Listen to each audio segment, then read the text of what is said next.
E isso já estava na linha daquilo que agora, vamos dizer, se cristalizou com o IBS, que consagra o princípio do destino como lógica para a incidência desse tributo.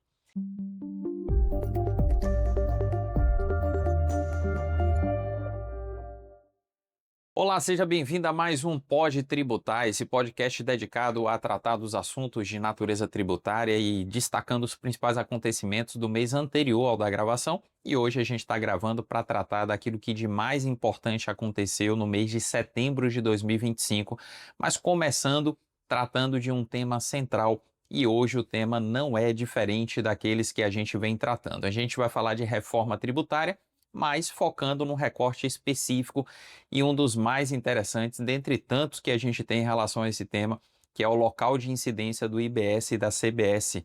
E logo na sequência a gente vai fazer aquele giro falando das principais notícias, das normas que foram publicadas em setembro de 2025, assim como também comentar decisões judiciais e administrativas importantes em relação à temática tributária. E eu conto aqui com a participação de Arik Farias, Gustavo Reis, mais uma vez, para mais uma empreitada desafiadora, até porque esse tema é um tema que promete, né? Olá, Alexandre e Arik, uma alegria estar com vocês aqui novamente. Eu estava pensando isso há pouco tempo atrás, que a gente falou sobre Simples Nacional no último programa e a gente viu que ele é bastante complexo. Mas, para mim, um dos assuntos mais lacunosos, pelo menos hoje, antes dos regulamentos serem publicados, tem sido o local de incidência. Tenho encontrado pouquíssima coisa por aí escrita, eu acho que as pessoas estão com medo de falar e depois estarem errados naquelas conclusões que chegaram. E a gente vai discutir alguns desses aspectos aqui para mostrar que, de fato, há um terreno ainda muito sinuoso e que a gente precisa, inclusive, ter cuidado para não afirmar coisas que a gente pode depois se arrepender depois. Mas vamos nessa empreitada que eu acho que tem muito conteúdo aí para a gente apresentar. Verdade, Gustavo, Alexandre, para mim, mais uma vez, uma satisfação estar aqui com vocês. E eu só queria apenas introduzir o comentário de que esse tema, no contexto atual do IBS ou do ISS e também do ICMS, ele já é um tema bastante controverso e traz ali uma série de discussões consigo. No âmbito da reforma com o IBS principalmente e em menor grau ali com a CBS, há o potencial também de inúmeras discussões se a regulamentação não for tão clara, né? A gente obviamente ainda está pendente de regulamentação com os regulamentos aí dos dois tributos. Mas hoje a gente vai discutir, trazer algumas pontuações, considerações, sem muita clareza de muita coisa, mas espero que vocês gostem e apreciem essa discussão. É isso aí. Eu quero começar destacando que, em relação ao local de incidência do IBS e da CBS, alguns podem já ter percebido o motivo pelo qual a gente não vai dar muita ênfase aqui à CBS, e eu quero começar, inclusive, descartando logo essa, essa importância que é reduzida para a discussão quanto ao local da incidência da CBS, por ser um tributo de competência da União, mas que, vamos dizer, não deve ser excluída do título dessa temática, porque existe um ou outro ponto importante para falar em relação à CBS, mesmo que as discussões maiores quanto ao local de incidência girem em torno do IBS. Exatamente.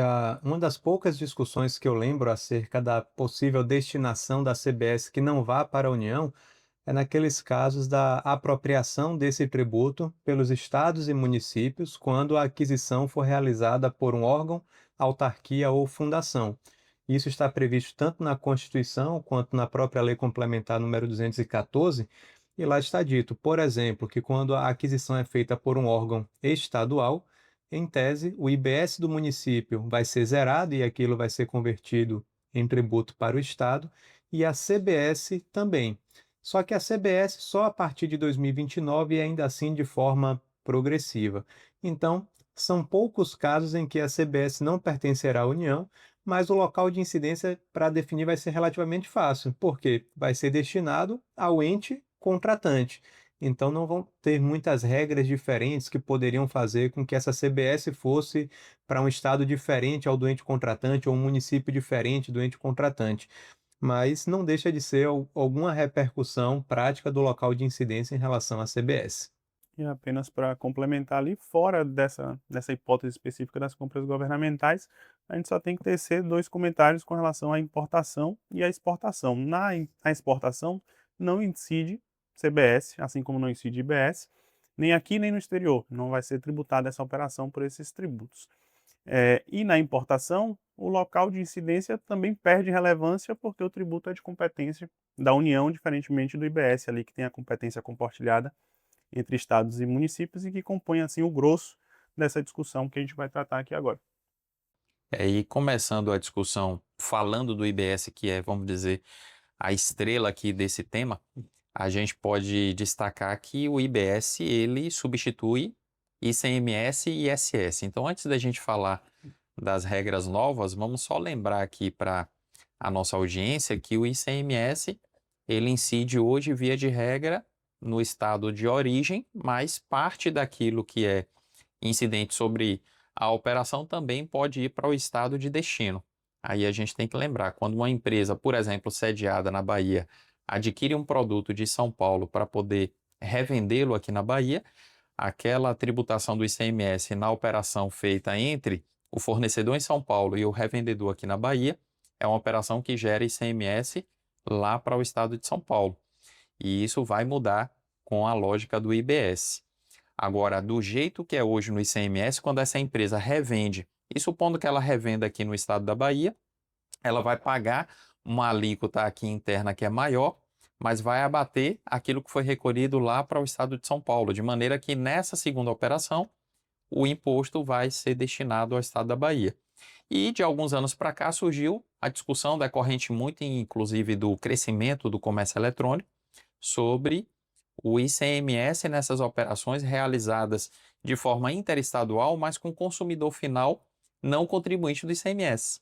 Então, antigamente, a gente comprava, por exemplo, um computador via internet de uma loja de São Paulo e ela mandando aqui para a Bahia, o ICMS era de apenas 7% a alíquota interestadual. Só que o consumidor final aqui, comprando esse produto, ele não iria revender e isso não gerava ICMS para o estado da Bahia, ficava tudo na origem. E aí foi que surgiu a ideia de se tributar com a diferença de alíquota essas operações para que o estado da Bahia recebesse uma parte, e isso já estava na linha daquilo que agora, vamos dizer, se cristalizou com o IBS, que consagra o princípio do destino como lógica para a incidência desse tributo. E isso, inclusive, foi criado essa figura da diferença de alíquota nas aquisições, né, por consumidor final, para que evitasse distorções também que a gente ouvia falar que estavam acontecendo, como um consumidor, por exemplo, que ia até um shopping aqui em Salvador, na Bahia, e lá na hora de ele comprar um produto, o vendedor fazia o pedido via internet, como se aquele consumidor estivesse comprando online da matriz lá em São Paulo, como uma maneira de reduzir a tributação e oferecer um preço final mais competitivo. Então foi essa uma das razões também para que a diferença de alíquota fosse aprovada nessas operações. Só deixando claro aqui que essa questão do local de incidência do ICMS, do ISS, daria um programa de, de muitas horas. Nosso objetivo aqui é só contextualizar para a gente falar daquilo que é o nosso alvo principal, que é o local de incidência do IBS.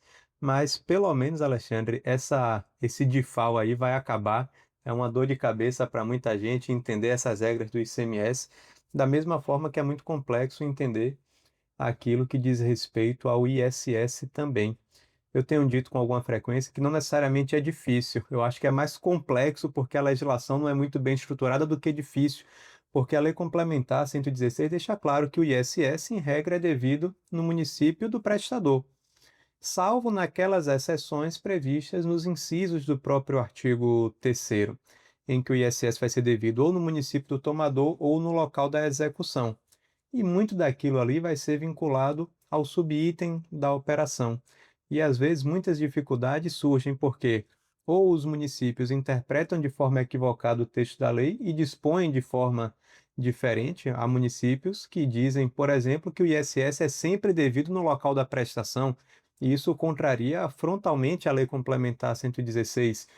Mas hoje, para o ISS, esse aspecto é complicado, porque você tem 5.570 municípios que podem pensar ou da forma como a lei determina ou de forma diferente, e isso acaba gerando distorções. E dúvidas que você tem em relação ao assunto depende do pensamento de cada município, dos auditores que compõem ali para definir essa questão. Então, hoje é esse cenário, um pouco desse cenário que temos acerca também do local de incidência do ISS. Um aspecto interessante, só antes de devolver essa palavra para você, Alexandre, é que eu estava discutindo recentemente com um dos nossos clientes, porque um dos municípios em que eles estavam localizados, aí eles eram tomador do serviço naquela operação. O município passou a ter o entendimento de que toda vez que o serviço fosse prestado lá, não era nenhum dos municípios grandes aí que nós vemos essas hipóteses de critério misto. E não estava na legislação escrita do município também isso. Mas havia uma interpretação da fiscalização de que sempre que o serviço fosse prestado lá, o ISS era devido para lá. E nesse caso específico, a empresa prestadora resolveu mudar a sede para poder passar a ser tributado somente nesse município, porque em tese, pela regra geral, do que o Gustavo estava explicando aqui há pouco, embora ele prestasse o serviço no município X, o ISS deveria ser recolhido no município de sede dele, da sede formal dele, né, do estabelecimento prestador. E aí tentando explicar para o pessoal envolvido de que, na verdade, a regra não dizia isso, que a regra trazia para o município em que ele estava estabelecido, ainda que o serviço fosse executado cá. E aí esse mesmo prestador passou a executar um serviço no outro município, para o mesmo tomador. E agora, com quem fica o ISS? Aí a gente foi tentando explicar que, da mesma forma como aquela alteração aqui não era necessário, porque foi, na verdade, fruto de uma interpretação dos fiscais, agora não seria necessário também. E aí a pessoa que estava conversando comigo me perguntou, mas e com relação a todo o restante dos serviços que esse município entende que ele tem competência para cobrar? Porque se você está dizendo que não é necessário agora recolher o ISS no município Z, e agora o restante dos serviços que ele também estaria deixando de recolher se agora ele for ser coerente com a lei? E aí eu fui tentando explicar que, na verdade, era uma questão da legislação federal e não deveria estar, assim, ao arbítrio da fiscalização do município, entender como é que vai ser feito e aplicar uma regra específica ali no contexto dele específico. Demandou elaborar um parecer formal para poder enviar para eles e eles ainda teriam que consultar as fazendas para que cada uma dissesse como entendia, porque a gente entendia como deveria ser feito, mas talvez houvesse um entendimento ali divergente que precisava ser compatibilizado para não arriscar nem o prestador nem o tomador que tinha que reter. E isso ainda é adicionado ao senso de justiça que muitos servidores têm, e até você quando lê a legislação fica ali um pouco confuso, porque existe aquela sensação de que, se é prestado aqui, por que vai para outro município? Então, todas essas discussões hoje, elas permeiam a questão do local de incidência do ISS e tornam a questão que, como o Gustavo falou, não é tão complexa, mas é difícil de assimilação por muita gente e com razão pela forma como a legislação foi estruturada. E lembrando, inclusive, do artigo 4º da Lei Complementar 116, ele é muitas vezes interpretado de maneira equivocada, porque quando ele fala que considera-se estabelecimento prestador o local onde o prestador desenvolve a atividade de prestar serviços, muita gente acha que ali está falando do local da execução do serviço, Sim. quando na verdade a interpretação do artigo 4º está se referindo a um local fisicamente existente em algum espaço do nosso território, e aquele local ali tem que ter características de unidade econômica ou profissional, etc e tal. Mas é só, vamos dizer, um elemento a mais nessa discussão que é muito complexa, que felizmente ela vai acabar lá em 2032, quando o ISS vai desaparecer. E aí a gente tem o IBS trazendo aquilo que é chamado de princípio do destino, direcionando tanto a parte estadual do IBS quanto a parte municipal para o estado e o município em que a operação, via de regra, ela é contratada. Essa é a linha geral. Mas a gente precisa fazer aqui uma série de ressalvas, inclusive distinguindo a operação mercantil de operação de prestação de serviço, né? E a gente poderia começar falando do IBS nas operações mercantis. Eu acho que é uma boa. Essa segregação ela é importante e quando a gente fala das operações mercantis, né, com bens móveis, materiais, o legislador ele fez ali uma diferenciação daquilo que é a regra, que ele considerou como as aquisições presenciais, das compras, aquisições não presenciais. Ele considerou como aquisição presencial aquela que você vai no estabelecimento do fornecedor e já sai com o produto em mão. Se você vai na loja, por exemplo, e ele entrega em seu domicílio, ele já não considera mais presencial. Ele considera presencial quando você vai lá e o bem é fornecido para você presencialmente na sede do fornecedor. E nestes casos, ele deixou bem claro, é no local da entrega do bem, onde o bem foi ali disponibilizado. Então, se eu estou aqui em Salvador, por exemplo, e vou a uma loja, um município aqui vizinho da gente, Lauro de Freitas, faço a aquisição lá, pego o produto e volto para Salvador, Lauro de Freitas seria então o município competente daquela parcela do IBS que compete ao município. Aí você, como adquirente, não importa onde você mora, né? Isso. Porque a chamada tradição, como se fala no direito civil, né, que é esse ato da entrega da mercadoria do fornecedor para o adquirente, se operou ali em Lauro de Freitas, então ali vai se dar o local da incidência. Pode ficar com essa dúvida de que o destino da operação é onde eu estou, né? Eu sou de Salvador, então o Pois é. destino do bem vai para Salvador, mas na verdade ele definiu que seria o local da entrega e disponibilização do bem. Daí a importância da gente colocar uma lupa aqui sobre a legislação, perceber essas questões. E no caso da aquisição de bens móveis, à distância, aí a gente tem uma outra variável importante, né, que é a diferenciação da entrega, se ela se dá pelo fornecedor ou se ela se dá por um transportador terceiro contratado pelo adquirente, não é isso? Isso. E aí, nesse caso, de uma forma ou de outra, o critério vai ser parecido. Ele diferencia só por cautela mesmo, para dizer que é o endereço do local onde o bem vai ser entregue, seja que você passou para o fornecedor ou para o transportador terceiro que vai fazer aquela entrega. E é aqui que pode gerar alguma discussão, né? Aonde é que eu vou colocar que o bem vai ser entregue? Será que isso vai ter algum grau de repercussão? Se são municípios vizinhos, né? Isso acontece em muitos estados, municípios muito próximos, ou até estados com municípios diferentes, mas que são ali bastante próximos, né? Fronteiriço, né? Exato, cidades ali como Juazeiro e Petrolina, né, separados por uma ponte. Até que ponto essa regra vai fazer com que uma pessoa adquira algo à distância e indique o endereço de entrega como o endereço de algum parente, familiar ali do outro lado do rio, para se favorecer, às vezes, de um IBS que vai ser possivelmente diferente se os estados escolherem alíquotas distintas, diferentes da alíquota de referência nacional, e os municípios nesse caso, né? Porque o IBS é a soma das duas alíquotas. Então, nesse caso das aquisições de bens móveis, existem essas variáveis, mas na aquisição de bens imóveis, e não é só na aquisição, nas operações com bem imóvel, o local de incidência é o local onde se encontra aquele bem. E isso se aplica inclusive para serviços executados sobre bens imóveis. Uma determinada reforma predial, por exemplo, ela vai acontecer sobre um imóvel, então o local da incidência vai ser o local onde está sediado o imóvel. É verdade, eu acho que talvez eles tenham até puxado uma lógica do direito civil também, que é tudo aquilo que é operação com o bem, o bem atrai a tributação e atrai as consequências que são advindas daquela operação ali, que a gente chama de próprio terreno, né?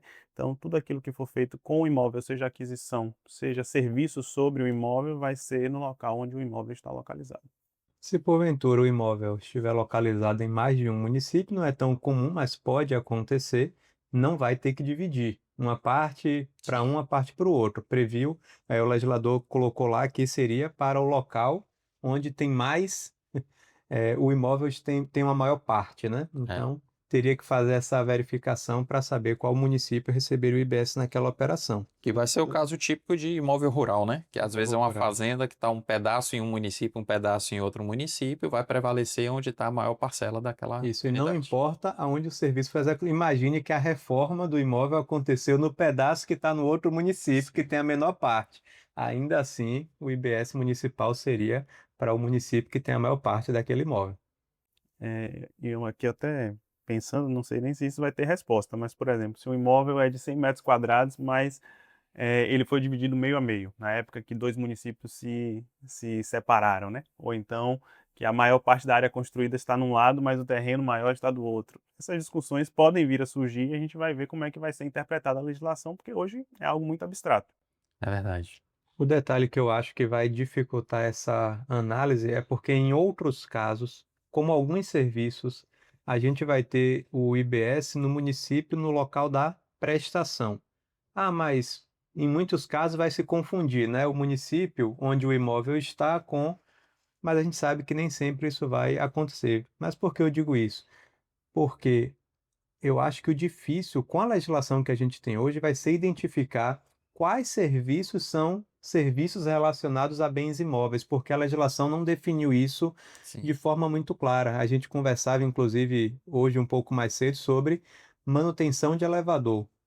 Até que ponto a manutenção de um elevador, que é uma estrutura que se incorpora ao imóvel, é ou não serviço relacionado a um bem imóvel? Sim. Ou isso seria outros serviços? Então, essa clareza a gente vai precisar ter, talvez, com o regulamento, para que não haja dúvidas, porque não é só isso. Existem regras que tratam de redução de alíquota para serviços relacionados a bens imóveis. Então, não se trata só de local de incidência, mas de regras quanto à apuração da alíquota naquela operação, isso vai ter toda a diferença. Então, acho, Alexandre, que o regulamento talvez precise dizer qual vai ser o parâmetro de definição do que é serviço relacionado a bem imóvel ou não. É. E a gente precisa do regulamento para esclarecer, inclusive, questões relacionadas a serviços, porque a destinação do IBS nas operações de prestação de serviços, essa está sujeita a muito mais polêmicas. Principalmente porque a gente tem uma regra geral que está, inclusive, no último inciso lá do artigo 11, só que a gente tem ali, ao longo dos incisos anteriores, algumas referências a serviços, dentre eles o inciso que fala dos serviços prestados fisicamente sobre pessoas físicas ou fruídos Presencialmente. presencialmente por elas. Isso vai dar pano para muita manga, né? É. São conceitos até que, utilizados dessa forma na legislação, são uma inovação, né? O que é algo prestado fisicamente sobre uma pessoa física, o que é algo fruído presencialmente por ela. Por exemplo, se eu estou aqui num curso à distância, mas eu fui para o local da universidade que está ali prestando o curso EAD. Eu estou tendo um serviço prestado sobre a minha pessoa física, eu estou fruindo algo presencialmente. A gente discutiu bastante e a gente confessa para vocês que não chegamos a uma conclusão. Temos ideias do que pode ser, mas é difícil, no jeito que está escrito hoje, e pendente ainda a edição do regulamento, a afirmar com absoluta certeza o que seria uma coisa ou outra. Inclusive, na primeira leitura que a gente fez, a gente ficou achando que ali estava escrito para as pessoas físicas enquanto tomadoras de serviços. Depois a gente se deparou com a situação que a gente viu que ali em nenhum momento o inciso está falando serviços contratados por pessoas físicas. Isso. Ali está falando prestados fisicamente sobre a pessoa física ou fruídos por ela presencialmente. Quer dizer, pode ser contratado por uma pessoa jurídica, mas prestado fisicamente sobre a pessoa física. E eu pensei muito no exemplo dos planos de saúde. Plano de saúde, às vezes sediado em São Paulo, contrata um hospital que está ali em Belo Horizonte para fazer uma cirurgia em um paciente domiciliado em Nova Lima. Quer dizer, a gente tem essa miscelânea aí de situações e uma definição que você lembrou bem, Ari, que é inédita. A gente não tem referência na legislação para o que é serviço prestado fisicamente sobre a pessoa física. E aí a gente pode pegar alguns exemplos que são mais fáceis, como esse de uma cirurgia, em que a gente vê ali claramente esse conceito, mas a gente fica na dúvida de um treinamento presencial, em que a pessoa vai absorver o conteúdo naquele ambiente onde o conteúdo está sendo transmitido presencialmente ali pelo professor, instrutor, etc. Mas a gente não sabe até que ponto isso está sendo fisicamente prestado sobre ela. Aquela absorção do conhecimento é algo fisicamente prestado sobre a pessoa física? Aí vem a alternativa, o mesmo inciso fala fruído presencialmente. Ela está fruindo presencialmente daquilo? Nos parece que sim, mas que de fato tem muita coisa para discutir, até porque as variáveis que a gente encontra nos casos concretos envolvem aí situações das mais diversas que a gente não consegue hoje ter uma clareza muito grande, né? A gente pensou até na hotelaria, por exemplo. Se um órgão público lá de Belém do Pará contrata um hotel em São Paulo para que o seu servidor fique hospedado durante um evento que ele foi participar. Ele está lá em Belém, né, o tomador, mas o hotel fica na capital paulista. aquilo ali é um serviço prestado fisicamente sobre a pessoa física? Parece que não. Fica bem claro assim da leitura que não. Mas é fruído presencialmente por ela estar ali se hospedando naquela localização? Talvez sim, parece que sim. Mas mesmo isso a gente não pode afirmar assim, para além de qualquer dúvida de que é exatamente essa interpretação, né? A gente vai precisar aguardar o regulamento. Eu acho que o principal ponto aqui é a segunda parte desse inciso terceiro do artigo 11, porque eu acho que a primeira parte é mais fácil de a gente administrar, prestado fisicamente sobre a pessoa física. Então aqui, só para não parecer que a gente é agente do carro dizendo que a gente não vai conseguir definir nada. Então, a gente tem o que aqui? Cabeleireiro, alguns serviços de Sim. estética, né? Manicure, pedicure e vários outros que há uma intervenção direta, a cirurgia, a gente não tem dúvida que se enquadra ali, né? Então, a gente não está dizendo aqui que nenhum caso a gente consegue definir esses prestados fisicamente sobre a pessoa física, para mim está claro. O difícil é o que é você fruir presencialmente. Até porque, no parágrafo 5º desse artigo 11, salvo engano, ele fala que, no caso desse inciso que fala do fruído presencialmente, se ele for à distância, aí eu dei um nó na minha cabeça. Ele fala de prestado fisicamente ou fruído presencialmente, e ele dá a possibilidade de que, se for à distância, também aplica o mesmo entendimento. Aí, nesse ponto, dá um nó, porque como é que é fruído presencialmente, como você falou, mas é à distância, né? Então a gente fica com essas É, dúvidas. esse trecho ele fala também, né? Ainda que parcialmente. Então a gente fica na dúvida, esse ainda que parcialmente está se referindo ao serviço prestado fisicamente sobre a pessoa física ou ao serviço fruído presencialmente? Ou está se referindo aos dois? Aí eu estou imaginando um treinamento em que a pessoa vai e frui presencialmente, mas tem um módulo que é complementado ali à distância. Ela tem as duas experiências numa mesma contratação. Talvez se aplique esse dispositivo para situações assim.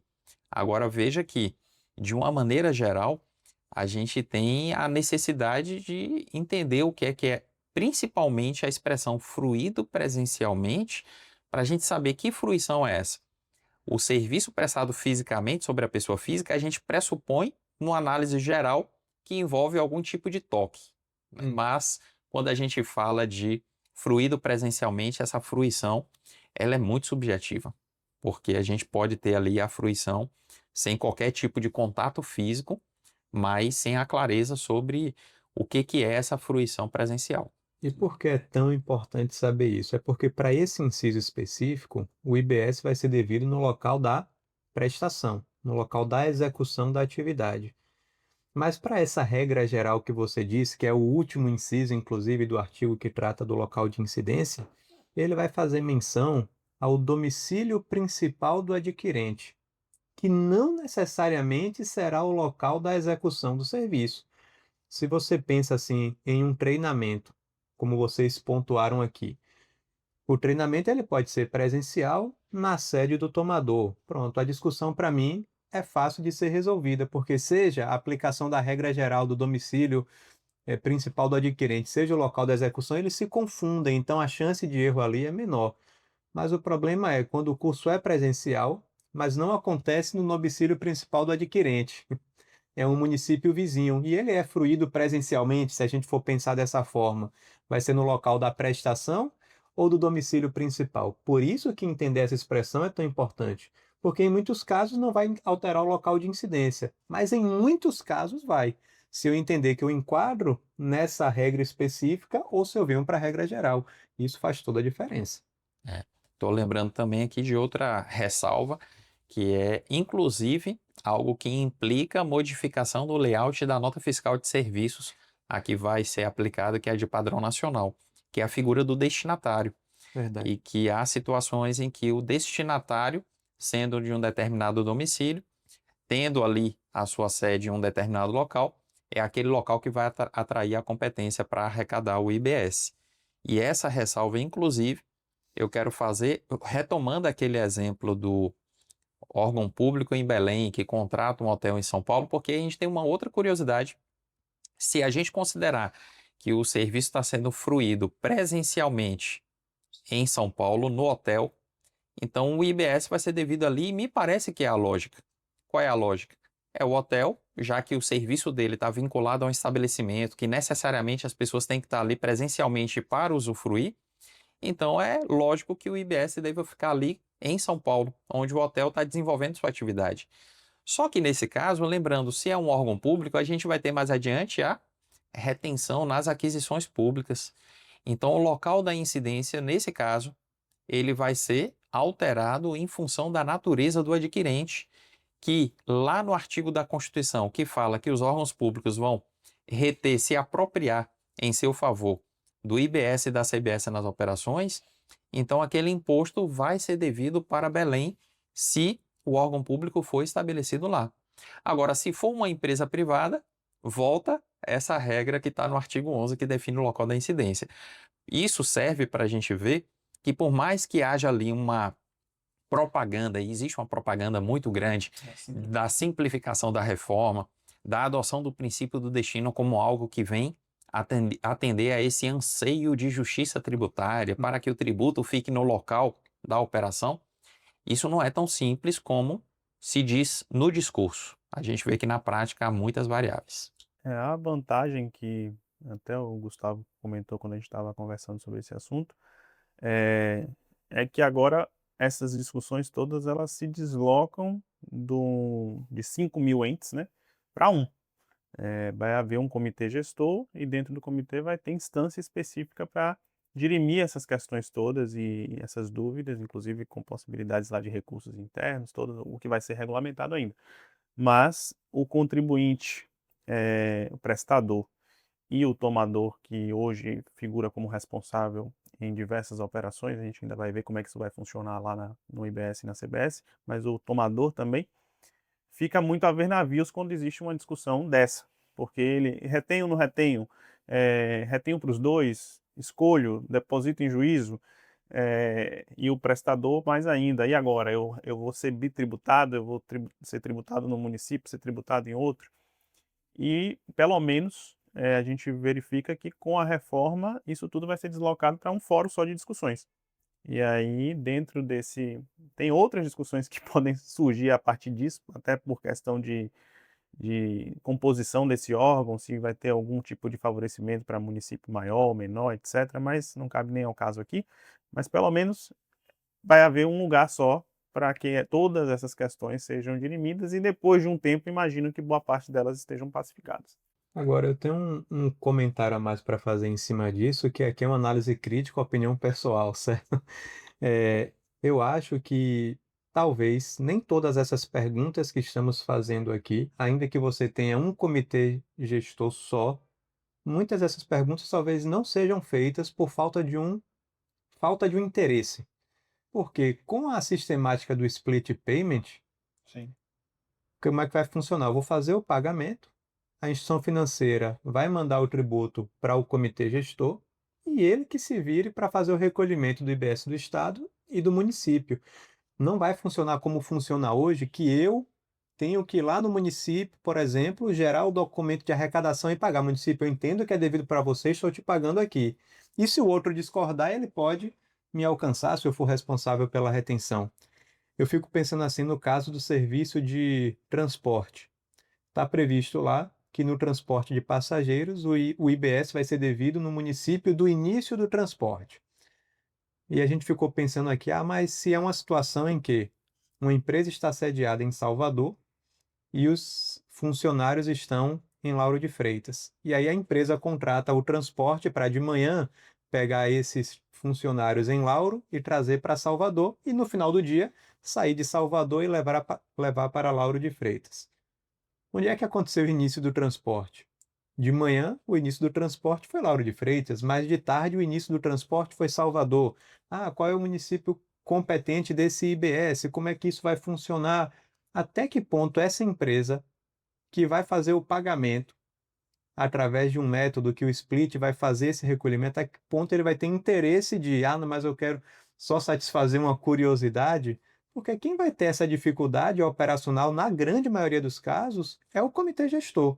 Então a gente está levantando aqui várias situações, mas que talvez na prática não se representem em todas as perguntas que todo mundo vai fazer para o comitê gestor para dirimir essas dúvidas, né? É uma opinião aí, pelo menos. Eu só penso que talvez a dificuldade ela dependa de uma variável que a gente ainda não consegue enxergar. Quantos municípios, por exemplo, vão querer alterar a alíquota do IBS em comparação com a alíquota de referência? Uhum. Porque para o adquirente ou o tomador de serviço, se você tem ali alíquotas iguais, a nota fiscal vem indicando que é para um município X ou Y, teoricamente ele não vai ser responsável. Aquele valor que vai incidir, vai ser destacado na nota, vai ser igual para o município A ou B. Minha preocupação é naqueles casos em que houver alíquotas diferentes e essa informação vindo na nota, aquilo vai impactar no pagamento a ser feito pelo adquirente. É nessas situações que eu penso que há, vamos dizer, motivos para as empresas adquirentes e tomadoras se preocuparem. E aí eu quero lembrar também de uma outra discussão aqui relacionada às demais exceções. A gente está falando aqui de operações com bens móveis, operações com bens imóveis, serviços de uma maneira geral, mas a gente tem, além dessa situação do transporte de passageiros, que você bem lembrou, uma situação polêmica, principalmente em casos assim, e você estava falando desse exemplo, pensando em 2 municípios envolvidos. Tem empresas que contratam transporte fretado que sai passando por vários municípios, catando ali os funcionários e levando de volta no final do dia. A gente tem as exceções para pedágio, que aí segue a mesma lógica. Só uma ressalva voltando aqui para o Sim. transporte, a gente nem considerou o fato de que, um exemplo, vamos supor, pegando esse mesmo exemplo que eu citei, que a empresa seja de Camaçari. Teoricamente, ela vai ter que sair de Camaçari para Lauro de Freitas. Até que ponto esse não seria o início do transporte? Se ela está sediada em outro município, vai ter que se deslocar para onde estão os funcionários da empresa. Só mais um exemplo de como essa situação de fato é complexa. Que vai ensejar uma briga aí entre esses entes federativos pela parcela do IBS. A gente tem a exceção do pedágio que segue a mesma lógica do que a gente já tem hoje no ISS, na proporção do que perpassa ali em cada município. A gente tem a situação de telefonia e serviços de comunicação em geral vinculados a um terminal, que vai ser no local da instalação do terminal. Então, o bom e velho modem da internet, onde ele está instalado, é onde vai prevalecer a incidência do IBS. Aí tem os serviços de abastecimento de água, fornecimento de gás, energia elétrica, que aí também tem a sua regra própria ali no local do fornecimento. Organização de eventos, importante, porque aqui a gente está falando a priori da organização de feiras, congressos, etc. Mas a inscrição no congresso mesmo, ele, muito embora quase sempre vá ser no local do evento, ele cai na regra geral, aquela regra que está lá no final do artigo 11. E a gente vai ter que ter uma atenção, inclusive, muito grande para a correta classificação dessas operações, não confundir o planejamento e a organização de um evento com a inscrição em um evento, porque isso vai implicar enquadramentos diferentes. E é uma atenção que nós já precisamos ter hoje e vamos continuar tendo até 2020, até 2032, porque embora é quando o ISS vai ser extinto. E não é raro a gente lidar aqui dentro, por exemplo, com notas fiscais que vêm classificadas no 17.10 quando deveriam ser no 12.08, né? E a gente precisa explicar já hoje isso, que existe uma diferença. Então é uma discussão que vai permanecer sob uma outra ótica, mas que já existe. Já existe. E Já existe você- por IBS e vai continuar existindo por E IBS. você pontuou que iria para a regra geral, isso se não for considerado que a participação nesse evento é fruído Presencialmente presencialmente. ainda tem essa variável. Mudaria um pouco mais aí essa Mudaria mais discussão. ainda. Exatamente. E a gente tem a exceção também para veículo automotor, que esse quis o legislador vincular ao domicílio do adquirente ou do destinatário. E tem outra polêmica aqui que, em meio a todas essas exceções que a gente não tem nem tempo de depurar, que é a questão das empresas que possuem várias filiais, porque há uma ressalva lá sobre a aquisição que é feita de maneira centralizada ou descentralizada. Então, imaginando uma empresa que ela contrata serviços de contabilidade, que seja, e aquela empresa de contabilidade presta serviço para a matriz, mas atende também as filiais. Filiais que às vezes estão espalhadas em vários estados. Aquele valor fixo dos honorários da empresa de contabilidade, isso vai ser tributado tudo na matriz? Ou isso vai ser atribuído necessariamente na proporção do que é devido por cada filial para que a tributação seja diluída. Então a gente vê que o princípio do destino que norteou essa alteração, ele não é tão radical como alguns imaginam na leitura dessa propaganda que se faz Sim. de que o princípio do destino agora é a base para a distribuição do IBS. Temos que aguardar o regulamento. Verdade. E o regulamento pode não ser suficiente, né, diante daquilo que a gente está vendo na lei, até porque, teoricamente, o regulamento não vem para inovar, ele vem para esclarecer, regulamentar o que já está posto, e isso, inclusive, aumenta o risco de judicialização em relação à matéria. Uma situação, inclusive, que a gente está vislumbrando é do órgão público que lá na frente vai se apropriar do IBS e da CBS, mas ao mesmo tempo ele adquire determinado produto ou serviço para unidades que estão espalhadas por outros municípios, onde aquele órgão tem estabelecimento, mas não tem inscrição no CNPJ. Situação relativamente comum. Então, mais um aspecto que a gente não tem resposta. Qualquer opinião que a gente der, como você bem pontuou, Gustavo, corre o risco de amanhã depois ser uma opinião que precisa ser reparada, porque a gente poderia falar com base nas nossas interpretações, nos nossos achismos, mas isso pode não se confirmar lá adiante. De fato, a gente não esperava estar em outubro de 2025 gravando esse programa em relação a setembro, sem ter o regulamento em mãos. E muitos contribuintes também estão nesse anseio de ver o regulamento trazer luz para essa e para muitas outras discussões que a gente vem trazendo aqui. Verdade. Eu acredito que a gente esgotou aquilo que a gente poderia falar sobre o assunto, né? É verdade. Aqui, se a gente quiser render comentários para suscitar mais dúvidas, não vai faltar o que a gente suscitar mais esclarecimentos. A gente está realmente bastante limitado diante daquilo que foi colocado. Por isso, eu acho que a gente pode passar para a segunda etapa do nosso programa, começando com aquele giro de notícias, falando dos principais acontecimentos que foram destaque no mês de setembro de 2025. E eu deixo vocês à vontade aí para pontuar aquilo que, para vocês, foi a notícia que merece um comentário. Olha, eu gostaria de trazer uma notícia aqui, ela é bem interessante e ainda falando da reforma tributária. A Receita Federal comunicou que um grande número de municípios já começou a se adequar às exigências quanto à emissão da nota fiscal de serviço eletrônica padrão nacional. Pelo que eu vi dos números, a gente ainda está muito aquém dos 5.570 municípios estarem adequados, mas parece que já gira em torno de 2.550. Recentemente foram mais 1.086, que totalizou 2.550. E temos 5.570, então bota ali que está na metade. Mas essa metade que já se adequou, parece que ela representa mais de 70% da população brasileira, ou seja, os maiores municípios que têm maior população, eles já foram. Esses outros, essa outra metade que falta, representa ali, em termos populacionais, um volume menor. Mas isso não quer dizer que esses municípios não precisem se adequar, até porque a falta dessa adequação vai gerar ali a perda dos recursos voluntários que são passados para esses municípios. Então, já estamos em outubro, gravando referente a setembro, e dezembro é logo ali. Quando a gente menos imaginar, a gente já está ali na virada do ano, onde essa obrigação aqui já passa a ser devida a partir de 1º de janeiro de 2026. Será que em 2 meses e pouquinho, esses outros 2.000 e poucos municípios vão conseguir formalizar esse convênio, se adequar de uma forma ou de outra para essa realidade?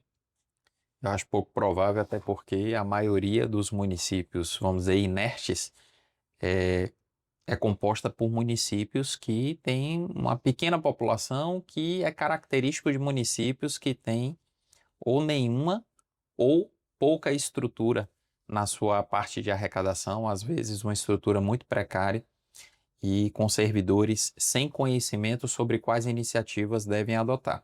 A gente está confiando muito nas empresas que prestam serviços para esses municípios, fornecendo os sistemas Sim. de emissão de nota fiscal. Se essas empresas adequarem suas ferramentas para, mesmo mantendo a utilização do sistema, elas emitirem os documentos no padrão nacional e elas ajudarem os municípios a depositarem os arquivos XML dessas notas lá no chamado ambiente nacional, isso possivelmente vai acontecer. Mas naquilo que depender do próprio servidor do município de tomar a iniciativa para fazer, as expectativas não devem ser muito grandes, não. Verdade. E na mesma linha do que Gustavo trouxe, no final agora de setembro também a Receita publicou que fez uma série de atualizações nos ambientes de produção e testes do sistema da nota fiscal de serviços eletrônica. Até noticiou que isso provavelmente teria causado alguma instabilidade. Na data de gravação do podcast isso já deve ter sido resolvido, mas ela também noticiou que em breve serão incluídos no sistema aí, tanto no ambiente de produção como no ambiente ali de testes, os novos tributos, né, a IBS e a CBS, que vão passar a ser incluídos na nota fiscal de serviços a partir do ano que vem já. Então a gente também aguarda a publicação desse cronograma com essas inclusões que deve sair em breve e a gente vai noticiar aqui para vocês. Perfeito. A notícia que eu quero trazer destaque aqui esse mês é para uma operação que a Receita Federal realizou. Na verdade, menos uma operação, mais um cruzamento de dados, uma malha fiscal digital, como eles chamam, relacionado a pendências na tributação de receitas financeiras. A notícia, veiculada no próprio site da Receita, mostra que ela cruzou os dados da DIF, a extinta DIF, mas que foi entregue ainda em 2025 em relação ao ano calendário 24, as DIFs que traziam informações ali das instituições financeiras sobre pagamento de rendimento de aplicação para pessoa jurídica. E ela cruzou isso com as SCFs das pessoas jurídicas que não declararam essas receitas financeiras e não ofereceram a tributação. Vamos lembrar, para efeito de PIS e COFINS, a maioria das empresas acaba não pagando nenhum tributo a título de PIS e COFINS sobre essas receitas. Quem é do Simples Nacional já não paga sobre receita financeira, só aquilo que é retido na fonte é definitivo. Uma empresa do lucro presumido, ela não paga PIS e COFINS sobre receita financeira porque a legislação dispensa. Mas ela tem que pagar imposto de renda e CSLL. E aquilo que é retido, na maioria das operações financeiras, é uma antecipação daquilo que ela deve apurar ali, ainda que trimestralmente, no caso do lucro presumido. No que a Receita cruzou essas informações, identificou ali mais de 250 milhões de reais que foram objeto de sonegação, que as empresas não consideraram nas suas SCFs, e isso gerou notificação para que a regularização fosse feita de maneira espontânea até o dia 31 de outubro pelas empresas em geral. Isso aqui é um exemplo interessante daquilo que eu venho falando já há anos. O problema da Receita Federal hoje não é ela ter informação para fazer esse tipo de cruzamento. É ela ter braço para conseguir estruturar uma quantidade significativa de cruzamentos. E falando de nota fiscal de serviços eletrônica, a gente caminhando para o padrão nacional pode dizer a Receita vai ter um, 1 trilhão de informações a mais todos os dias para poder fazer cruzamentos. E isso mostra que o cerco está fechando. A conformidade tributária vai ser não mais uma opção, como hoje é para aqueles empresários que acham que podem viver ainda no ostracismo, né? A legislação está caminhando para uma realidade em que, antes mesmo do contribuinte apurar os seus tributos, a Receita já vai estar sabendo o que ele fez. A gente vai pedir pro pessoal da TI para botar uma caixinha assim explicando o que é ostracismo, viu, Alex? Só uma curiosidade dessa notícia, que eu também vi. Quando você olha lá os números, a Receita informou que a grande maioria dessas notificações e das detecções ali de sonegação foi no estado de São Paulo.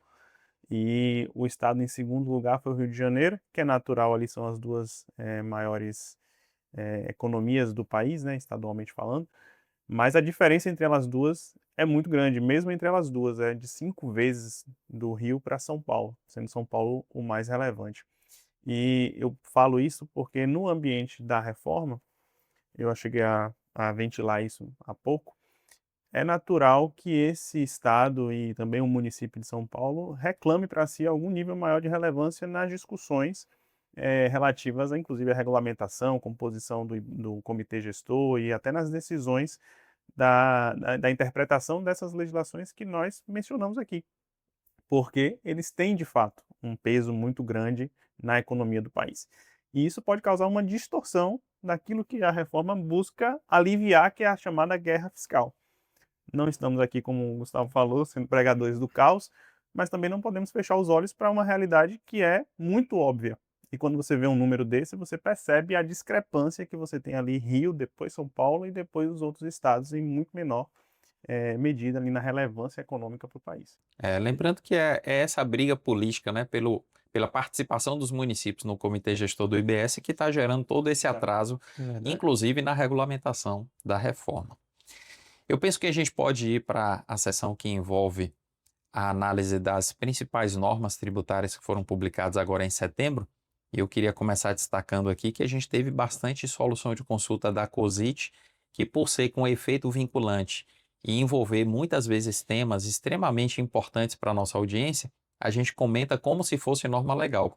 E eu quero começar destacando aqui uma solução de consulta da COSIT, que ela tratou sobre a retenção do imposto de renda nos serviços de transporte escolar, falando que a alíquota de retenção é de 2,4%. E aí, mais uma vez, a gente lembra que esse tipo de texto tem que ser interpretado dentro do contexto. Quem é de uma empresa privada, por exemplo, não faz retenção de IR nos serviços de transporte, seja de cargas ou de passageiros. Mas aqui esse contexto já indica o quê? Transporte escolar é um típico serviço contratado principalmente por municípios. Verdade. E os municípios, desde que eles passaram a fazer a chamada retenção ampla do imposto de renda, eles têm que reter também sobre esse tipo de operação, assim como retém até nas compras de produtos. E a Receita Federal esclarece aqui qual é o enquadramento deles dentro da IN 1234 da Receita Federal do Brasil. Joia. Na sequência, eu queria comentar aqui algo que não é tão comum comentarmos nas nossas pautas da gravação do programa, que é lei complementar. Não é tão comum termos edições de leis complementares, inclusive alterando a lei complementar número 116 de 2003, que trata do ISS. Mas isso aconteceu com a publicação da lei complementar número 218, e eu fico assim, eles não param de me surpreender. É um tributo que está com os dias contados, cheio de problemas, e eles resolvem fazer uma alteração agora na lei complementar para alterar o local de incidência do ISS para uma operação lá do subitem 14.14, que fala de guindaste, içamento, né, intramunicipal. E depois de tanto tempo, eles ainda conseguem fazer uma alteração que nos gera dúvidas. Esse é, para mim, o ponto-chave, porque eles colocam o 14.14 lá no artigo 3º, inciso 3º, junto com Construção Civil, subitem 7.02, e o seu respectivo acompanhamento e fiscalização do 7.19. E esse inciso fala que o imposto é devido no local da execução da obra. E a discussão começou. Será que para toda operação de guindaste o imposto é devido no local da execução?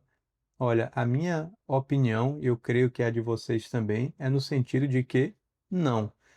Um primeiro argumento que eu uso para defender que não foi essa a intenção do legislador é que a gente tem outros incisos que tratam de forma mais clara que o ISS é devido no local da prestação sem fazer menção à palavra obra.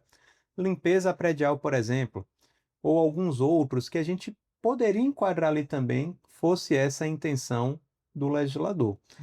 Então, não só isso, ele coloca junto com atividades tipicamente de construção civil e que menciona a obra. O que é que eu estou interpretando dessa lei complementar? Que o içamento, o guindaste, no contexto de uma obra de construção civil, por algum motivo precisa a lei contratar, ali é no local da obra. Mas se o meu veículo ele parou no meio da rua e vai precisar ser rebocado, aquilo é no estabelecimento do prestador, continua mantendo a regra que sempre foi aplicada para esse tipo de operação. Mas essa é a nossa opinião, isso não está tão claro na legislação, mas não consideramos que toda e qualquer operação com guindaste agora seria no local, entre aspas, da obra, né, ou do serviço executado. Mas uma norma importante aí que não poderíamos deixar de mencionar. Não é todo dia que a gente tem lei complementar, ainda mais alterando a lei do ISS, embora Essa realmente me surpreendeu, porque foi uma alteração tão específica e tão pontual que eu não imaginava que seria aprovada pelo Congresso. Mas interessante que, apesar disso, ainda conseguiram fazer uma alteração específica e pontual com Mal lacunas, feita, né, mal feita. E eu trouxe aqui também a solução de consulta também da COSIT 196 agora de setembro, porque eu me lembrei de uma discussão que nós tivemos com um dos nossos clientes lá no Paraná, porque eles tinham um consórcio lá no ambiente estadual, né, para a prestação de alguns serviços, e havia discussão quando o STF passou ali a retenção do IRRF, a retenção do imposto de renda, e a apropriação pelos municípios e estados do produto da arrecadação dessa retenção, surgiu a discussão de se o consórcio poderia ou não se apropriar do produto da arrecadação daquilo que eles retivessem a título de imposto de renda. E antes, o TCE do Paraná, né, que é o Tribunal de Contas lá do estado, não havia passado nenhum tipo de orientação acerca desse assunto e o consórcio havia feito uma ata de reunião decidindo que o próprio consórcio podia se apropriar da receita daquele imposto de renda naquela oportunidade. E aí, depois disso, o TCE lá do Paraná publicou uma orientação dizendo que esse imposto de renda deve ser revertido para os entes e aí depois eles vão fazer a repartição e, eventualmente, integrar ali as receitas que o consórcio vai ter ou não, ou pode ser por outra forma de aportes ali, de financiamento das atividades desse consórcio. Mas essa solução de consulta, ela veio nessa esteira, não falando exatamente da mesma coisa, mas dentro de um consórcio, a Receita entende que o produto da arrecadação é do Estado ou do município, seja um consórcio estadual ou seja um consórcio intermunicipal, né? E aí ela até cita que daí vão se aplicar as regras de repartição de receita do artigo 157 e 158 da Constituição Federal, confirmando até aquilo que o TCE do Paraná já havia exposto lá naquela situação que eu acabei de tratar.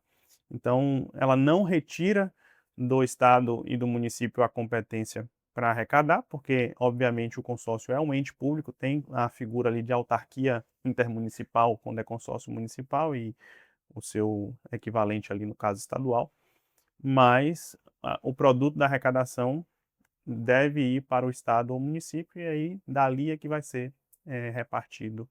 Continua sendo receita, mas não fica diretamente com o consórcio. Caso o consórcio seja constituído como autarquia, porque a gente sabe que Isso, tem discussão. situações de consórcios intermunicipais que têm Tem outra natureza. outra natureza e que não se aplicaria esse entendimento. Exatamente.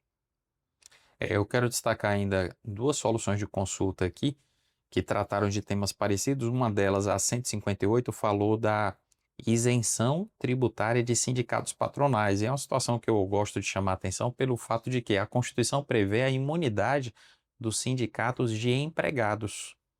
E aqui a decisão está falando de sindicato patronal. O sindicato patronal não tem imunidade, mas pode ter isenção. E a Lei 9.532 de 97, ela trata tanto da hipótese de imunidade, regulamentando isso lá no artigo 12, como a hipótese de isenção no artigo 15. E a Receita chama a atenção para o fato de que esse sindicato patronal estava exercendo uma atividade econômica remunerada e mesmo aplicando o produto daquilo que ela arrecadava nas suas finalidades institucionais, aquilo estava envolvendo uma atividade prestada por concorrentes também privados. Então, o ambiente concorrencial estava prejudicado porque o sindicato estava se valendo de um suposto benefício que não seria adequado à luz da visão da Receita. E isso mostra aquilo que a gente tem visto se aplicar também em outras teses, até aquela que envolve a imunidade das empresas públicas, prestadoras de serviços públicos, que também não pode ferir a concorrência. O problema é que esse requisito, ele às vezes se mostra muito subjetivo, mas nesse caso a Receita considerou. E uma outra decisão da Receita, também solução de consulta, envolvendo discussão sobre imunidade, foi na solução COSIT número 164. E nessa a Receita tratou ali da imunidade quanto ao INSS, para destacar que um ente federativo que cria, através de lei ordinária, uma fundação, não necessariamente vai ter a imunidade é aplicada àquela entidade. Ao contrário, aquela entidade é sujeita a pagar o INSS normalmente, embora a consulta reconheça que se essa entidade ela preencher os requisitos previstos na Lei Complementar 187, que é que trata da matéria, ela pode sim ter o reconhecimento da imunidade deferido, mas que não é algo que decorre automaticamente do fato de ser uma fundação instituída por um ente público. Joia. Como a gente tem muita norma hoje, eu vou seguir a mesma linha, vou comentar duas aqui também, que são relativamente tranquilas, confirmando coisas que a gente já comenta há bastante tempo. Uma delas é a solução de consulta COSIT, número 163, de 2025, que reforça que quando uma empresa privada, entidade do Sistema S, empresa pública, sociedade de economia mista dos estados e municípios, aquilo que costumamos dizer que se enquadra no nosso quadro sinótico de obrigações na linha D, quando faz pagamento por agenciamento ou corretagem de planos de saúde, não tem que reter as contribuições sociais, CSLL, PIS e COFINS. E eu faço menção clara a esse perfil de fonte pagadora porque para órgão, autarquia, fundação, né, federal, já que para outro perfil não teria, e eu vou comentar isso na minha próxima solução de consulta aqui, a retenção seria devida. Por exemplo, um órgão federal contratando intermediação de plano de saúde teria que reter do valor da comissão da intermediadora.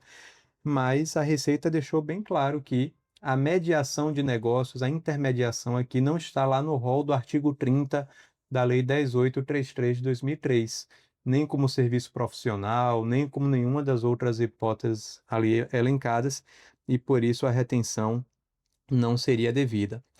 E uma outra solução de consulta que acaba tendo um link com essa é que órgão, autarquia e fundação estadual ou municipal também não deveria reter nesta mesma hipótese, e em nenhuma outra deveria reter as contribuições.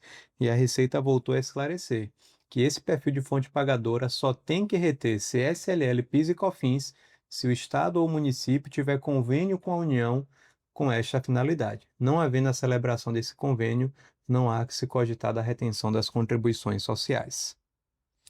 Eu quero destacar ainda mais algumas soluções de consulta. Uma delas é a de número 171, que tratou da polêmica sobre o que é serviço com emprego de materiais, que para efeito de retenção do IR por parte de órgãos federais, empresas federais e órgãos estaduais e municipais, está sujeito a uma alíquota diferenciada. Embora, na nossa opinião, a retenção por quem é órgão estadual e municipal não deva ser atingida por essa definição conceitual que não consta de lei, só consta de instrução normativa. E nessa manifestação, a COSIT concluiu que, independentemente de a empresa ser do lucro real ou do lucro presumido, se os requisitos constantes lá da IN 1234 estiverem presentes, a alíquota da retenção é de 1,2%, mas isso não altera a base de incidência nem do lucro real por estimativa, nem do lucro presumido sobre os serviços que se enquadram nesse conceito. Ou seja, serviço com emprego de materiais, se a empresa for do lucro presumido, por exemplo, está sujeita à base de cálculo que se aplica aos serviços em geral, 32%. Ainda que a retenção do imposto de renda seja calculada como se a base de cálculo fosse 8%. É uma situação que a gente sempre chama atenção. No livro Gestão Tributária, a gente chama atenção para isso, que o fato de a retenção ser reduzida não altera a tributação definitiva lá da pessoa jurídica.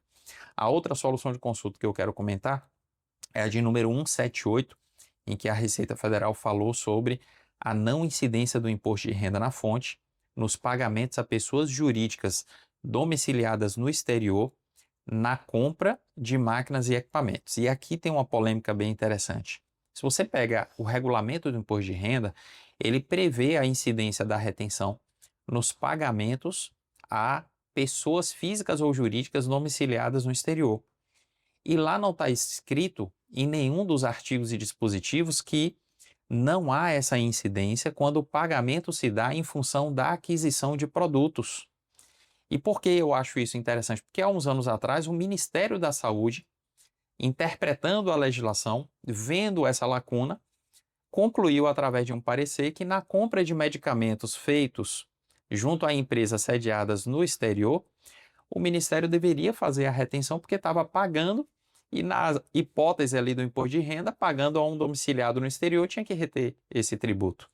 Mas aqui a solução de consulta confirma aquilo que já foi antes resolvido, esse parecer do Ministério da Saúde logo foi revogado, e mostra a deficiência da nossa legislação, que deveria ter ali no regulamento um dispositivo expresso dizendo que aquele pagamento a um domiciliado no exterior em função da aquisição de produtos ou bens não deveria ser hipótese de incidência na fonte.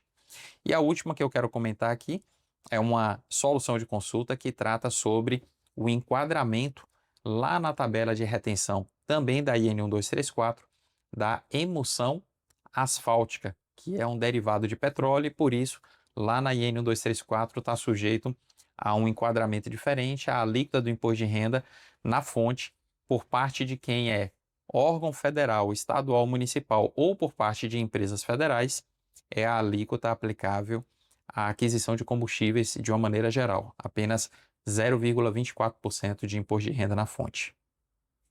E a última também que eu deixei aqui para trazer para vocês foi a 195, também agora de setembro de 2025, e é algo que nós já havíamos inclusive falado algumas vezes para os nossos clientes, que a retenção ela deve ocorrer sob pena de o município ou o estado, a retenção aqui do imposto de renda nas contratações feitas por órgãos, autarquias e fundações públicas, e no caso federal também ali das empresas públicas e sociedade de economia mista, mas ela deve ocorrer, e se não ocorrer, o estado, o município não tem o direito de se compensar ou de pedir a restituição, a devolução para a Receita Federal do produto da arrecadação dessa retenção que não ocorreu. Nesse caso aqui, era um ente municipal, salvo engano, que deixou de fazer a retenção do imposto de renda e depois foi buscar junto à Receita que aquele valor fosse devolvido, compensado em alguma outro pagamento, e a solução de consulta ela foi bem clara ao dizer que o momento para o município executar o seu direito, exercer o seu direito, é no momento da retenção. Principalmente agora que você já tem a IN 1234 aplicada a estados e municípios, né? Que isso aconteceu lá no meio de 2023.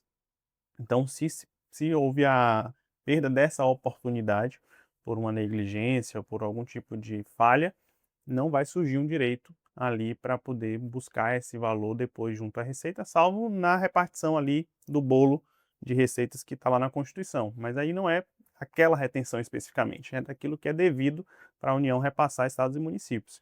Mas o produto da arrecadação tem que ser feito no momento da retenção e não tem outra oportunidade para buscá-lo. Joia, tem duas outras soluções de consulta aqui. Uma delas é a 190 de 2025, que fala que para aquele mesmo perfil que eu havia comentado, de empresas privadas, né, sujeitas ao regulamento do imposto de renda no que tange à retenção do IR de pessoas jurídicas, a Receita disse que naquelas operações de locação de contêineres que envolvem montagem, desacoplamento, etc., e outras operações mais que seriam serviços, não há que se cogitar da retenção ali do imposto de renda e contribuições sociais sobre esse tipo de operação, porque não está lá enquadrado no que diz respeito ao imposto de renda nos artigos 714 a 719 do Decreto 9.580. E no que diz respeito à solução de consulta COSIT número 192, aqui é mais do mesmo. A Receita falando que a administração pública, no caso lá, os órgãos públicos, né?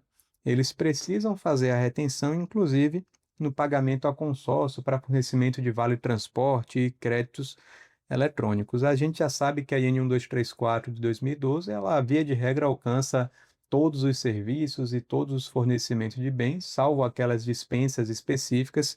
Então, aqui é mais uma vez a confirmação de que essas operações estão no campo de incidência da retenção. E passando para a etapa das decisões administrativas e judiciais, eu vou começar comentando uma decisão do CARF que aprovou 4 novas súmulas relacionadas à matéria tributária, naturalmente, e eu quero dar destaque apenas para uma delas, que eu achei, inclusive, uma interpretação equivocada, porque o CARF, ele, dentre outras coisas, concluiu sedimentou o entendimento de que as empresas não podem se apropriar de crédito de PIS e COFINS não cumulativo sobre a parcela da chamada demanda contratada de energia elétrica.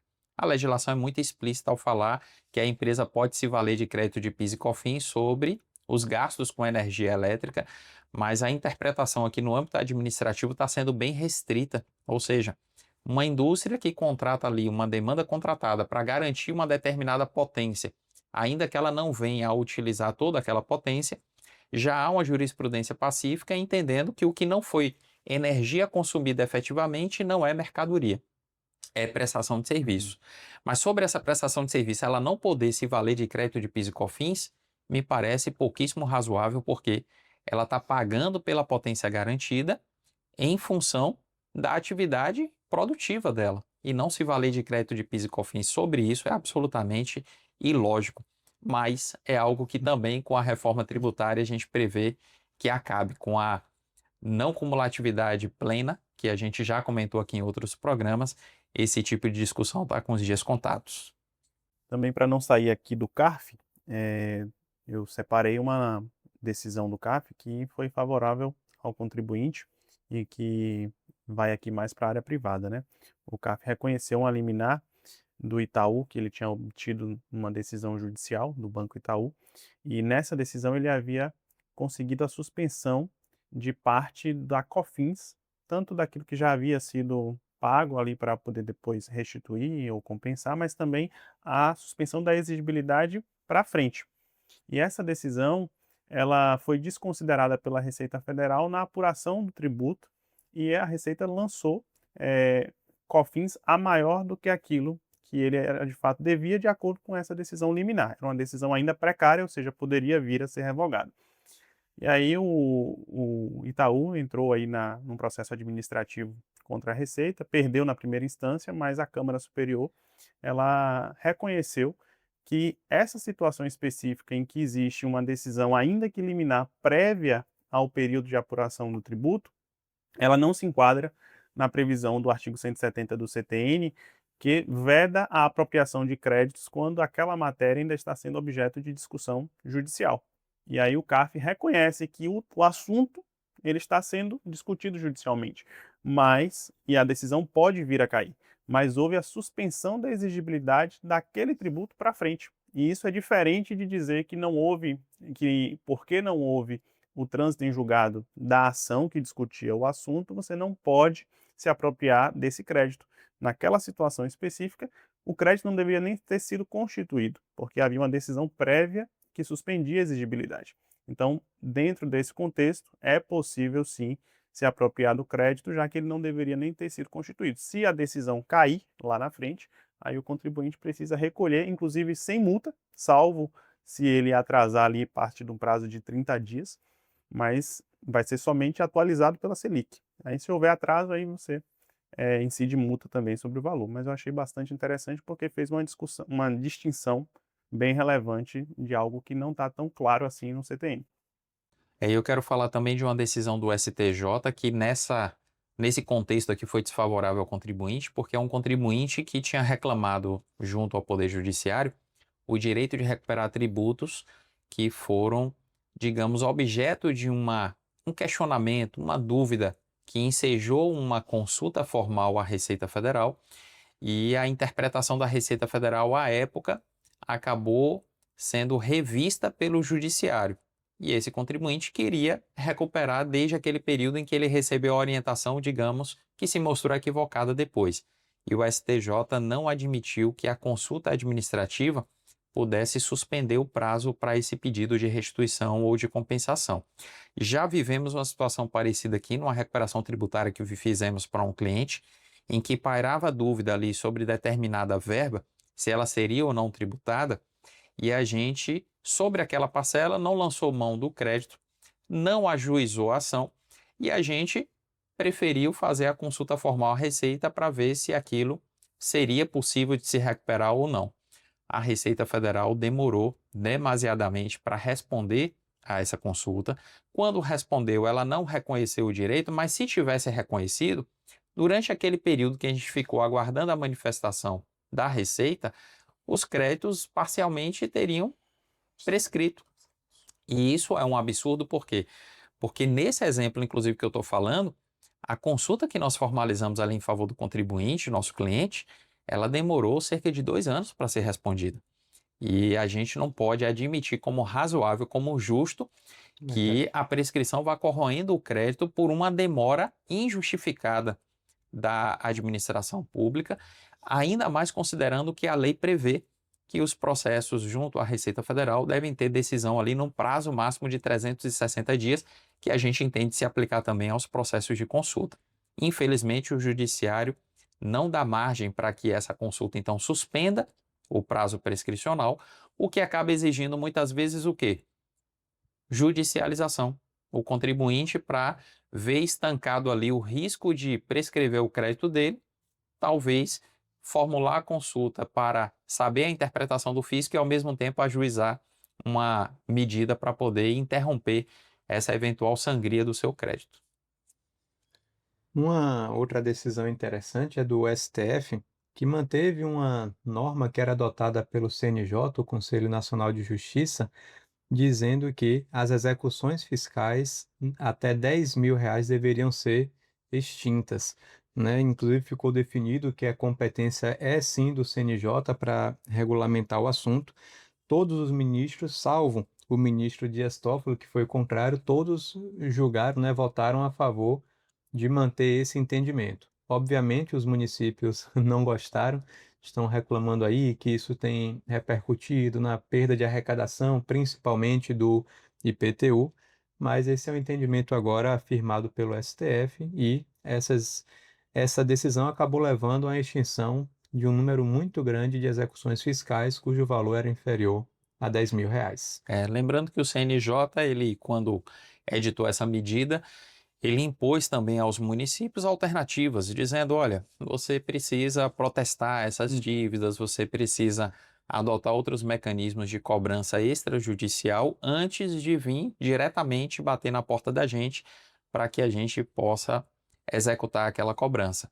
E isso acaba forçando os municípios a organizar ali a sua estrutura de arrecadação para dar vazão a essas medidas de cobrança e diminuir o número de créditos que precisam ser levados a juízo. É uma decisão política, mas que tem um benefício, por outro lado, que é diminuir a demanda do judiciário, hoje muito abarrotada por execuções fiscais, e permitir que o judiciário se dedique a julgar mais rápido causas de outras naturezas. Por fim, eu trago aqui uma decisão recente do plenário do Supremo Tribunal Federal, que inclusive ratificou uma decisão que já tinha saído na primeira turma.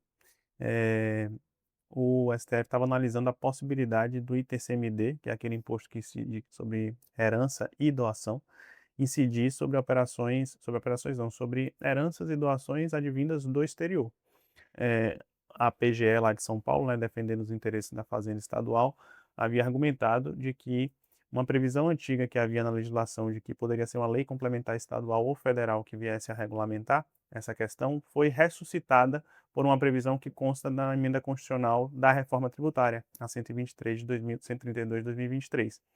E por conta disso, a lei paulista, que havia sido declarada já inconstitucional pelo próprio STF, teria sido repristinada, que é aquele efeito jurídico de trazer constitucionalidade a algo que já foi declarado inconstitucional anteriormente.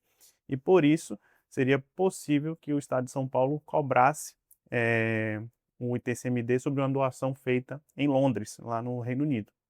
E aí o STF reafirmou sua jurisprudência e parece que pôs uma pá de cal na questão ao dizer que somente lei complementar federal possui competência para instituir esse tributo, ainda que ele venha a ser um tributo estadual. E essa lei complementar não foi editada até o momento, por isso o tributo não pode ser cobrado nem instituído pelo Estado em casos de doação ou herança no exterior.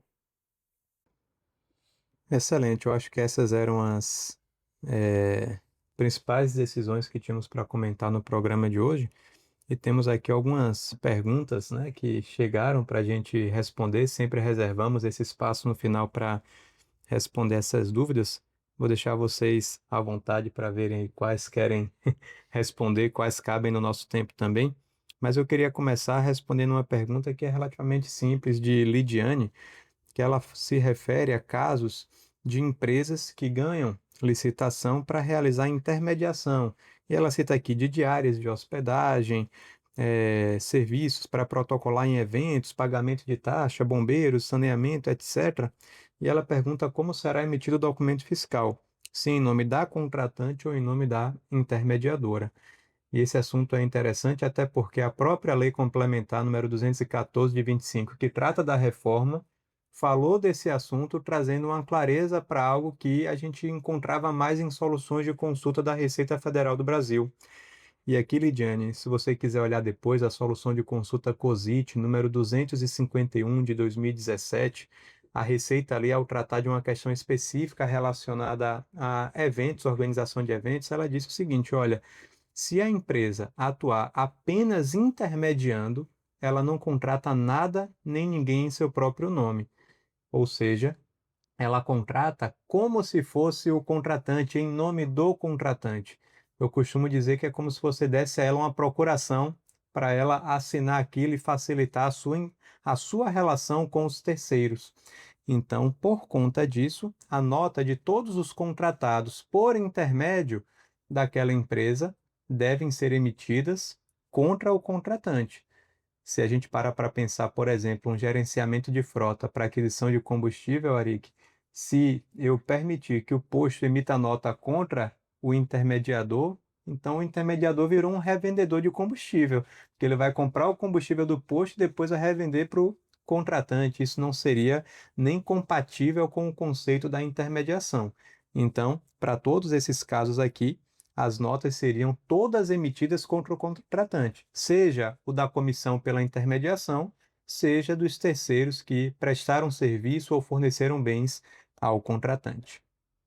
Eu vi uma outra dúvida que foi postada por um seguidor, identificado aqui com um login que não dá para saber o nome, mas perguntando sobre o que gera crédito no caso de aluguel na pessoa física. E eu estou imaginando que ela está perguntando sobre o IBS e a CBS que vão incidir sobre a operação de aluguel para a pessoa física, mas que isso depende das condições que a lei prevê. Por exemplo, uma pessoa física que fatura no ano menos de 240 mil com aluguel, ela não vai ser contribuinte do IBS da CBS. Mas supondo que ela se enquadra no perfil de contribuinte, ela vai poder, por exemplo, se creditar de IBS sobre ICBS sobre benfeitorias realizadas no imóvel.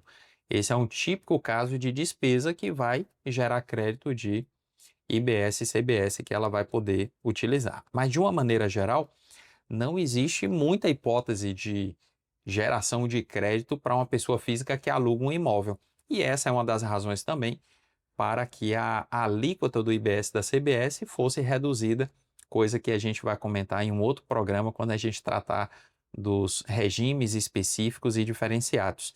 E só adiantando aqui, a alíquota do IBS da CBS para esse tipo de operação de locação vai ser reduzida em 50%. E eu trago aqui também a dúvida do @vqueiroz, nosso seguidor aqui das nossas redes sociais, que pergunta no transporte de passageiros intramunicipal, ou seja, aquele que ocorre dentro do próprio município, ainda que o prestador ele seja de outro município, se deveria ser emitida uma nota fiscal de serviços ou um DAC-CTE, que é aquele documento auxiliar do conhecimento de transporte eletrônico. Nesse caso aqui, a gente precisa distinguir a operação, porque embora o prestador seja de outro município, a operação em si é um transporte intramunicipal, dentro do âmbito do próprio município, o que atrai o ISS e a nota fiscal de serviços. Só seria emitido um CTE e o seu documento auxiliar caso fosse um transporte intermunicipal, que aí seria uma operação sujeita ao ICMS. Excelente. Eu vi também uma dúvida de Renata Lorentino, ela inclusive elogiando o podcast e ela falando sobre vigilância. Tem retenção de imposto de renda, Renata? Não só é uma atividade que tipicamente tem retenção do IR, como a gente chama a atenção para a necessidade de distinguir quem é a fonte pagadora. Se for uma empresa privada, de uma maneira geral, aí a gente pode dizer tem retenção com alíquota de 1%. Mas se for um órgão federal, estadual, municipal, se for uma empresa federal, aí a gente já está falando da aplicação da Instrução Normativa 1234, que a gente comentou aqui agora há pouco, e nela a previsão é para que esse serviço seja tributado com alíquota de 4,8% só a título de imposto de renda, sem prejuízo da retenção também das contribuições sociais, quando for o caso. Uma última pergunta que eu selecionei aqui é de Fernanda Tassiani, ela se referindo a um vídeo que postamos no YouTube referente ali à possibilidade de uma dedução no imposto de renda naqueles casos da educação para pessoas que têm autismo, ela perguntando se essa restituição só poderia ser solicitada judicialmente. E aqui, Fernanda, sim. Por quê? Porque em que pese termos a jurisprudência consolidada na Turma Nacional de Uniformização, essa jurisprudência ela não tem efeito vinculante. Então, para você ter o resguardo em relação a essa aplicação, você deveria sim buscar judicialmente esse direito. Perfeito, eu acho que a nossa missão está cumprida, chegamos ao final desse programa e mais uma vez a gente agradece a você pela audiência, aproveitando aqui o final para fazer também uma propaganda e um convite para você participar da comunidade Foco na Reforma, a comunidade que foi lançada pelo Foco Tributário junto com a Open Soluções Tributárias, para oferecer para você um espaço de aprendizado e de discussão a respeito dessa matéria, que com certeza vai ser demandada nesses próximos anos. E a gente precisa caminhar juntos, cada um trazendo suas opiniões, contribuindo, respondendo inclusive as dúvidas de outros membros da comunidade, e ali também a gente está gravando aulas, postando vídeos para que você possa aprender ao máximo nessa troca de experiência com outras pessoas sem precisar pagar absolutamente nada por isso. Não perca a oportunidade, cheque aqui no link que está abaixo desse vídeo. Se você está assistindo o podcast no YouTube, qual é o link que você pode acessar para entrar na comunidade agora mesmo, ou caso você deseje, você pode fazer a leitura do QR Code que aparece aqui na tela para você. E a gente espera lhe encontrar no próximo programa. Se Deus quiser, a gente volta aqui falando dos principais acontecimentos na área tributária no mês de outubro de 2025. E a gente espera trazer muitas novidades e também um tema central relevante, assim como a gente trouxe esse hoje, relacionado ao local de incidência do IBS e da CBS. Um forte abraço para você, até a próxima oportunidade. Obrigado, Arique e Gustavo também. Eu que agradeço. Um abraço e até a próxima. Grande abraço.